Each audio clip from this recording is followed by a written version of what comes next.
Učenici osnovne škole Dušan Ivović posjetili su radio televiziju Pljevlja i upoznali se sa radom u redakciji.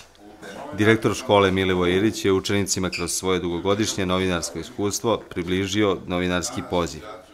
Pojedini učenici su nam u neformalnom razgovoru rekli da imaju želju da se bave novinarstvom.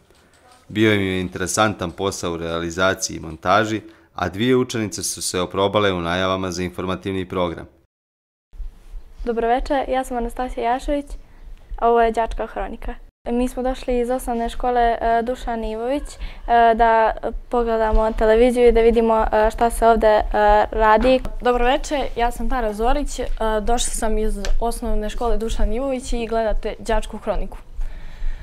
Došli smo ovde da obiđemo televiziju i cijeli proces. Meni se ovde jako svidjelo.